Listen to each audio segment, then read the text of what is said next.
오늘 설교를 짧게 해달라는 부탁을 받았습니다. 버스가 제 시간에 출발할 수 있도록.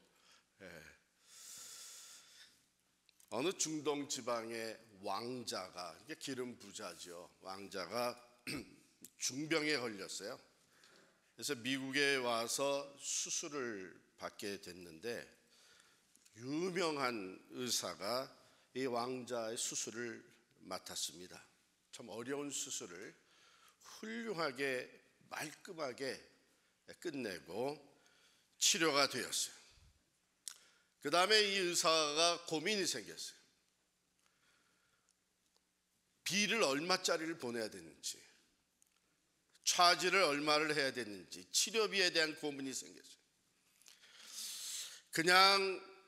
그저 몇천 불 정도로 하는 것이 맞는가? 아니면 그래도 그 일국의 왕자인데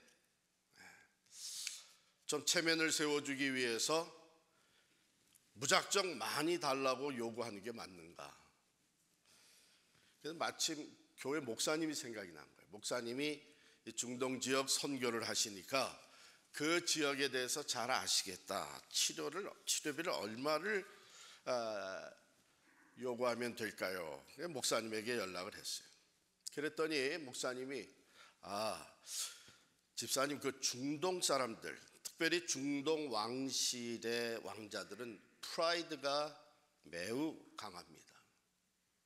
자신들의 신분을 매우 소중하게 여깁니다. 그러니까 액수를 적은 청구서를 보내지 마세요.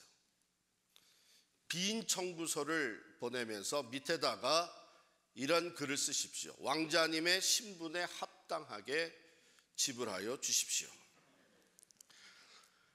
그러고 나서 며칠 후에 이 의사가 흥분이 돼가지고 목사님께 전화를 한 거예요. 목사님 말씀이 맞습니다. 목사님 말씀대로 했더니 이 중동의 왕자가 참으로 고맙습니다 하고 인사말과 함께 $1,000,000를 보내온 거예요. 1,000,000을. 그러니까 목사님도 너무 즐거워하시면서 할렐루야 축하드립니다. 그리고 이제 주일 교회에서 뵙겠습니다. 이렇게 인사를 하고 전화를 끊었어요. 근데 토요일이 됐는데 이 집사님 집에 편지가 도착을 했습니다. 목사님이 보낸 편지예요. 집사님은 하나님의 아들입니다. 하나님의 아들의 신분에 합당하도록 감사 헌금을 내시기 바랍니다.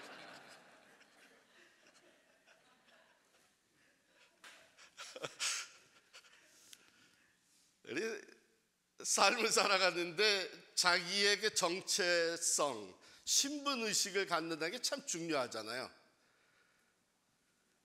아버지는 아버지로서, 어머니는 어머니로서, 또 영적 지도자로는 영적 지도자로서, 우리 또 이민 와서 살다 보니까 우리는 한국 사람이에요. 이게 코리안으로서 자기의 신분에 맞게 생활하는 게 참 중요한데요. 오늘 본문의 말씀을 여러분께서 가만히 들여다보면 그것이 느껴집니다. 그런데 모든 것을 하나님의 영광을 위하여 하라고 하는 이 말은 우리가 너무나 잘 쉽게 사용하는 말인데, 그것이 우리들에게 와닿을 때 도대체 내가 누구기 때문에 나는 하나님의 영광을 위해서 살아야 되는가, 또 모든 것을 하나님의 영광을 위해서 산다고 하는 것은 무엇을 의미하는가, 잠깐 나누도록 하겠습니다. 먼저 우리는 자유인이 되었어요.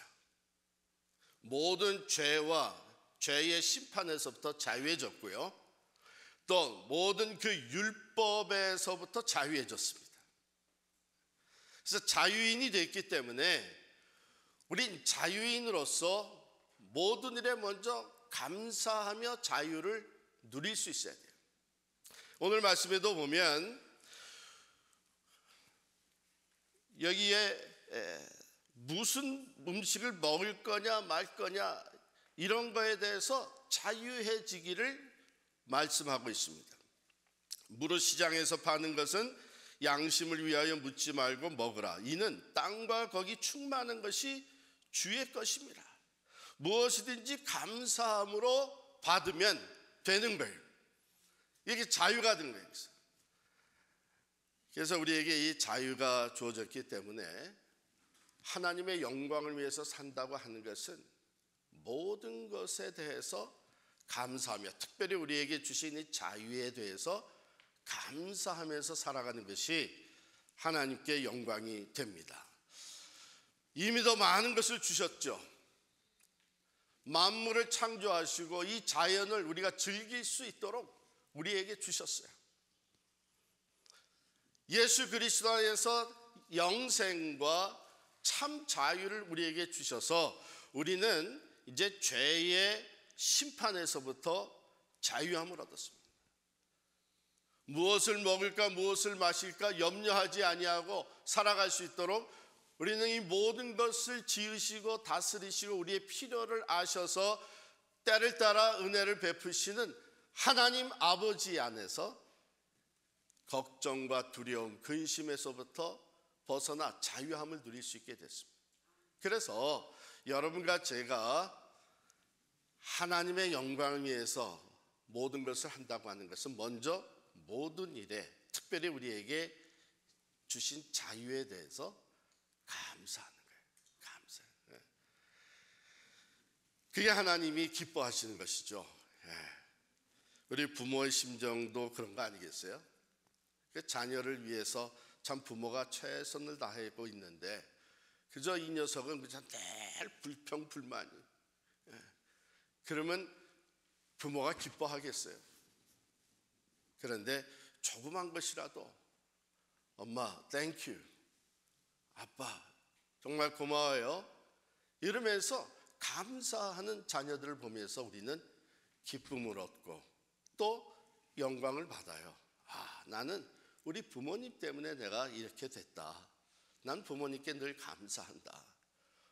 오늘 내가 이렇게 된 것은 참으로 우리 부모님의 사랑과 헌신 때문이다. 그래서 우리가 하나님의 영광을 위해서 살아가는 사람들은요, 모든 일에 감사가 앞서는 거예요. 감사가. 먹든지 마시든지 무엇을 하든지 하나님의 영광을 위해서 하라. 그래서 우리는 먹을 때 감사 기도를 하죠. 그래서 한 잔의 티를 마시면서도 하나님께 감사한 마음으로 마십니다. 두 번째 우리의 정체성은요, 우리가 자유인이 됐을 뿐만 아니라 우리는 교회가 되었어요. 교회로 부르심을 받았어요. 그리스도의 몸을 이루고 있는 믿음의 공동체, 교회로 우리는 부르심을 받았습니다. 그래서 하나님의 영광을 위해서 살아간다고 하는 것은 교회의 덕을 세우면서 살아가는 거예요.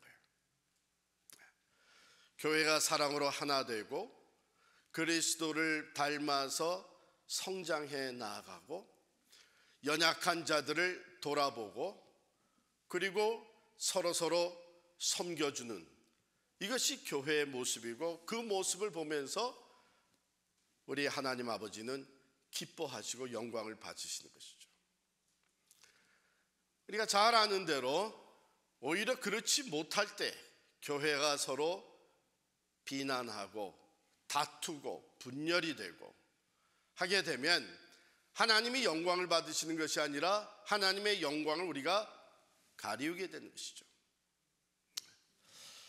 그래서 사도 바울은 모든 것이 가하나, 우리가 자유인이기 때문에 모든 것이 가하나 모든 것이 유익한 것은 아니다. 또 모든 것이 가하나 모든 것이 덕을 세우는 것은 아니다. 그렇기 때문에 공동체로 부르심을 받은 너희들은 누구든지 자기의 유익을 구하지 말고 남의 유익을 구하라. 이렇게 되어 있어요. 그러니까 잘못하게 되면 내가 자유인이 됐는데, 내가 얼마든지 내가 원하는 대로 할 수 있게 됐는데 이제 다른 사람에게 신경 쓸 필요가 뭐 있냐? 사실은 고린도 교회에서 그런 마음을 가지고 사는 사람들이 있었어요. 이들은 정말 자유하게 됐어요. 어쩌면 믿음의 성숙을 이뤘다고 볼 수 있죠. 우상에게 드려지는 제물에 대해서 이들은 자유했습니다. 왜냐하면 우상이라는 것은 없다. 다른 신은 없다. 오직 하나님만이 유일하신 신이시다. 하나님만이 유일신이에요. 그러니까 우상이라는 것은 사실은 없는 것, 그 존재 자체가 없는 거기 때문에 우상에게 드려진 음식에 대해서, 제물에 대해서 이것은 우상에게 바쳐졌기 때문에 이건 먹으면 안 된다, 이런 데서 우리는 자유해질 수 있다. 그래서 어느 우상에게 드려졌느냐 하는 걸 따지지 않고 이 음식, 밥상에 올라온 이 음식이 얼마나 영양가가 있을까 이러면서 감사함으로 먹는 사람들, 이게 자유화된 거예요. 그런데 문제는 뭐냐면 아직 그 지경에 이르지 못한 사람들이 있다는 것이죠. 그 당시에 이미 많은 그 우상들, 다른 신들을 섬기면서 생활하던 그 고린도 지역에 이방 사람들이 이미 다른 우상들을 섬기고 있다가 예수를 믿고 변화된 거예요. 교회로 부르심을 받은 거예요. 그런데 그 중에는 아직도 내가 예수를 믿기 위해서 이미 전에 섬기던 이 다른 신들, 우상들, 이런 걸 다 끊어버렸는데, 그것 때문에 내가 많은 희생을 또한 감수할 수밖에 없었는데, 일터에서 내가 쫓겨날 수밖에 없었고, 심지어는 가정에서도 쫓겨날 수밖에 없었던 사람들도 있단 말이에요.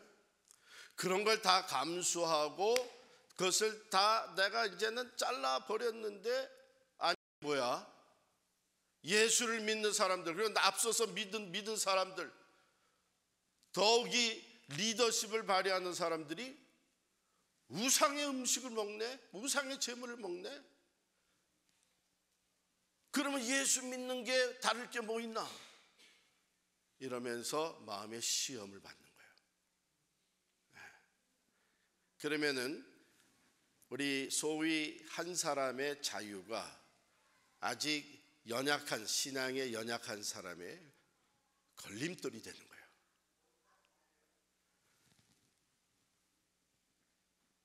그래서 이 사도 바울이 자유롭지만 모든 것이 유익한 것은 아니다. 모든 것이 덕을 세우는 것이 아니다.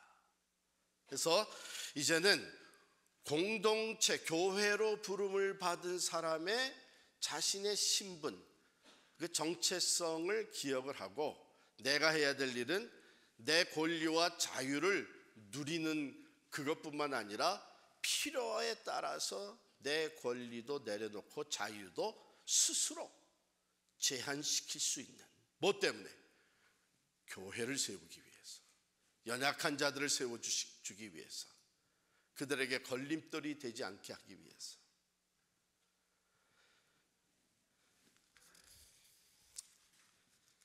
여러분이 잘 아시는 그 성 프란시스, 성 프란시스를 따르는 그 제자들이 함께, 선생님과 함께 40일 금식 기도에 들어가기로 했어요. 근데 제자 중에 한 사람이 아주 열정을 가지고 이렇게 제안을 했어요. 선생님, 그냥 금식하는 것은 너무 쉽습니다. 우리가 정말 주님께 헌신하고 주님을 사랑하는 것을 더 확고하게 하기 위해서 죽을 써서 그 죽을 앞에다 놓고 금식 기도하면 어떨까요? 그래서 결국은 죽을 썼어요. 그리고선 그 죽 냄새가 모락모락 올라오는 그 앞에 앉아가지고 금식 기도에 들어갔습니다. 큰 이겨내면서 금식 기도를 하는데 한 절반쯤 지나가가지고 참다 못해서 한 제자가 그만 그 죽을 떠먹었어요.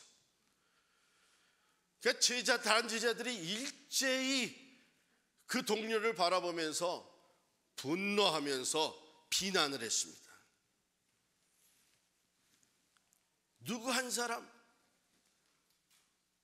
말을 건네지 않았어요. 그러고서는 이제 프란시스 선생님을 바라봤고 어떻게 반응하시나. 근데 성 프란시스가 그 상황 속에서 죽그릇을 가져다가 그걸 다 먹어버렸어요. 이게 제자들이 깜짝 놀란 거죠. 깜짝 놀랐어요. 의아한 눈초리로 선생님을 바라봤는데 성 프란시스가 뭐라고 얘기를 하나 하면, 형제의 허물을 덮어주지 못하며 금식하는 것이 무슨 유익이 있겠냐. 아예 우리가 죽을 다 먹자. 차라리 죽을 먹으면서 화목하는 것이 낫다. 우리에게 주는 귀한 교훈이 있습니다.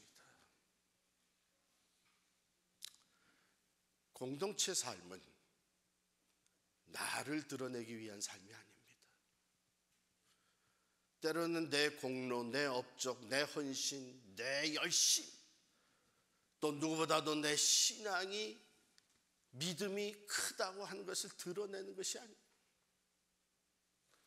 오히려 낮은 자리에 내려가서 함께하고 섬겨주고 사랑으로 품어주는 것.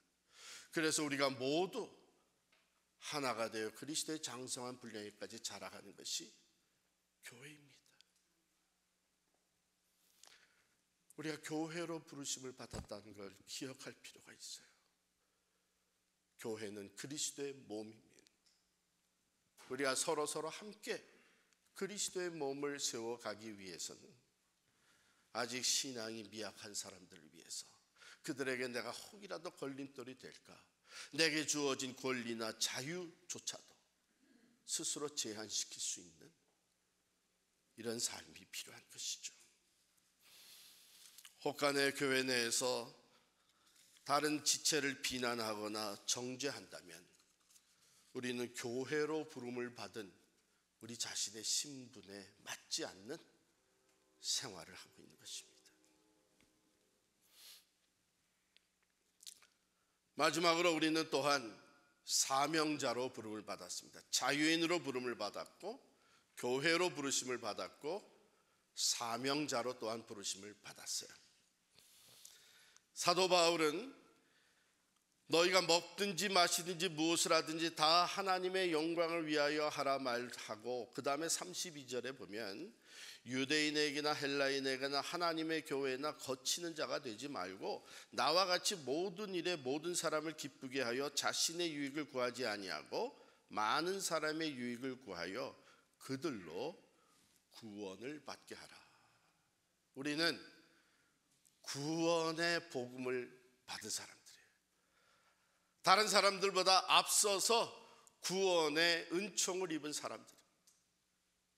그런데 우리를 먼저 택해서 자유인이 되게 하시고 또한 우리가 교회가 되게 하신 하나님은 우리에게 사명을 또한 주신 것입니다. 그러므로 여러분과 저는 우리의 신분 중에 우리는 사명자라고 하는 것을 기억하셔야 됩니다.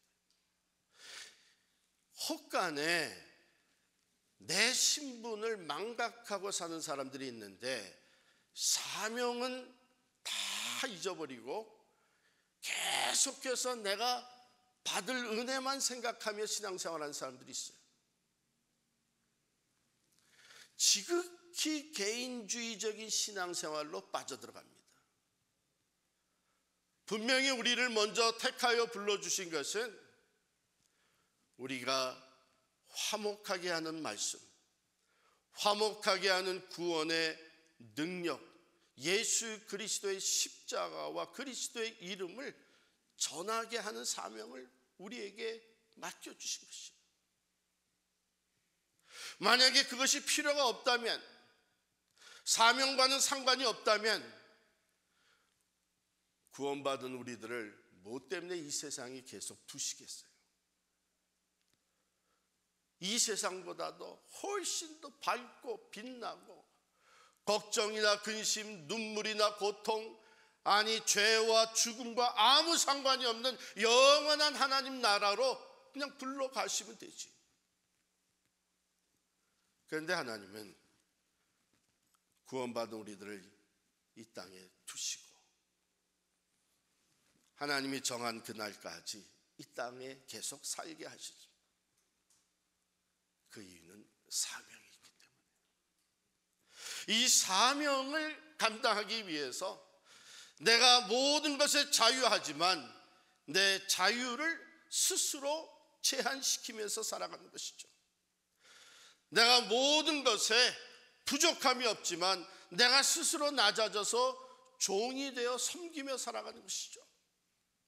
우리 지난주일에 나눈 말씀대로 나는 유대인에게는 유대인같이, 이방인에게는 이방인같이, 율법이 있는 자들에게는 내가 율법이 있는 자로서, 율법이 없는 자들에게는 내가 율법 없는 자와 같이 이렇게 그들을 대하고 그들을 섬기는 것은 목적이 뭐라 그랬어요? 다만 몇몇이라도 더 구원하기 위함이다. 하나님은 우리가 감사함으로 하나님 주신 자유를 누릴 때에 기뻐하십니다. 그렇죠? 하나님 주신 엄청난 값을 치르고 우리에게 주신 자유잖아요. 그리스도 안에서 그 모든 죄값을 대신 치러주시고 예수 독생자를 아낌없이 내어주시면서 우리를 죄와 사망에서부터 자유케 하셨기 때문에 이 구원의 기쁨과 감격을 갖고 모든 일에 감사하며 자유를 누리는 것 하나님이 기뻐하시고 그걸 통해서 영광을 받으십니다. 그러나 우리의 신분은 또한 교회로 부름을 받은 신분이 있잖아요. 그러므로 함께 부름받은 우리 성도들과 사랑으로 하나가 되어서 특별히 연약한 자들을 내가 섬겨주며 더불어 함께 예수 그리스도의 장성한 분량에까지 자라가는 모습을 보면서 하나님이 기뻐하시며 영광을 받으십니다. 마지막으로 우리를 먼저 불러주신 하나님의 그 뜻과 목적, 내게 사명을 주셨다고 하는 것을 기억을 하고 그 사명을 위해서 스스로의 권리나 자유까지 리밋시켜가면서 제한시켜가면서 복음을 위해 살아가는 모습을 보면서 우리 하나님 기뻐하시며 영광을 받으시는 줄을 믿습니다. 모든 일에 하나님께 영광을 돌리는 여러분과 저의 삶이 될 수 있기를 간절히 축복합니다. 기도하겠습니다.